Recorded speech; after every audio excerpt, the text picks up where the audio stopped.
Slugs in Love by Susan Pearson, illustrated by Kevin O'Malley. Mary Lou loved everything about Herbie, how his slime trail glistened in the dark, how he could stretch himself thin to squeeze inside the cellar window, how he always found the juiciest tomato. Though she never spoke a single word to him, she was too shy. She thought about Herbie every morning and every night, and most of the hours in between. On Monday, while she grazed in the strawberry patch, Herbie filled her mind, and a love poem filled her heart. She wrote it in slime on the watering can. Strawberries are red, blueberries are blue. Herbie is handsome, love Mary Lou. The next morning Herbie found it. He looked around. There were already at least 60 slugs in the garden. Which one, he wondered, was Mary Lou? Herbie decided to send a message back. He wrote it on the garden hoe. Mary Lou, which one are you? Meet me here at 2:30. Yours truly, Herbie. But the gardener put the hoe away in the barn, so Mary Lou never saw Herbie's message.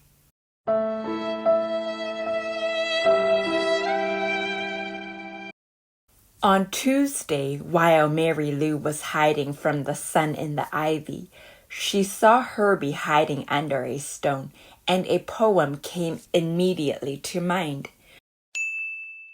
She wrote it on the wheelbarrow later that day. The sun is shining all around. It shines on field and tree.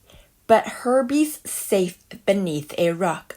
I wish he'd think of me. Love, Mary Lou. Mary Lou loves Herbie, teased Jethro on Wednesday morning. Herbie blushed.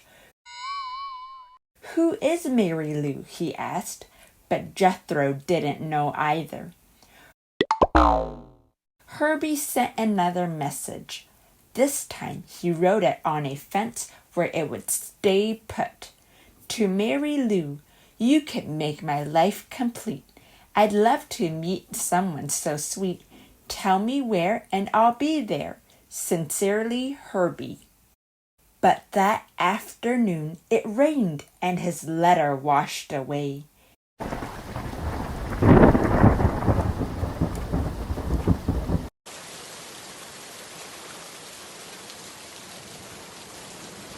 Even when Mary Lou was sleeping, poems to Herbie filled her dreams. She woke early and wrote another poem on the scarecrow. Twinkle, twinkle, little star, how I wonder what you are.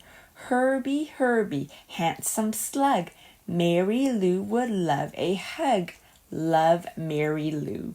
That Mary Lou is some poet, said Sammy. Do you know her? Herbie asked excitedly. I think she's the brownish one, said Sammy. All day long Herbie searched for a brownish slug.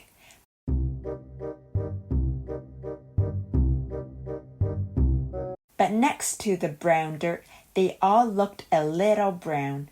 Herbie left another message on the watermelons. Your poems make me happy. Your poems make me glad. But I can't find you, Mary Lou, and that makes me feel sad. Your friend, Herbie.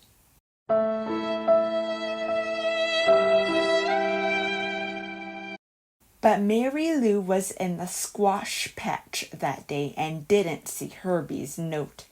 She left another poem behind on the zucchini.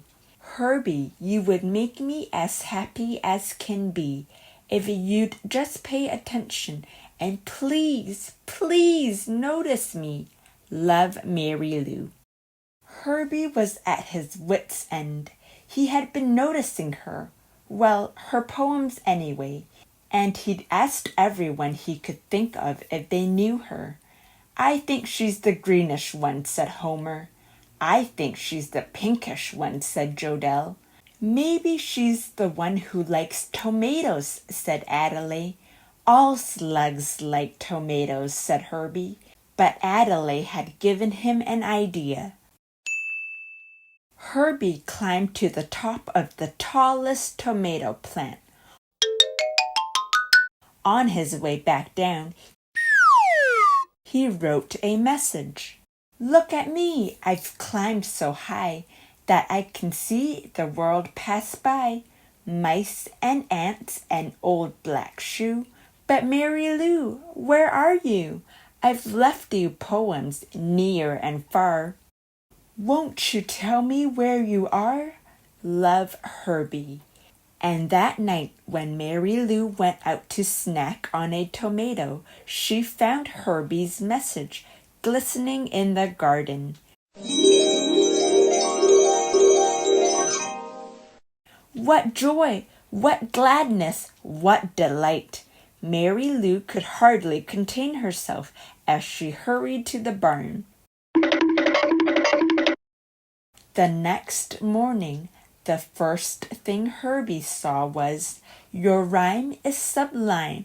Herbie, dear, I am here." As always, when she saw Herbie, poetry filled Mary Lou's head. She said, "Herbie, I am Mary Lou. We meet at last. How do you do?" Herbie was tongue-tied. Suddenly he felt shy, but at last he blurted out, "I am fine. Will you be mine?" Mary Lou and Herbie lived happily ever after.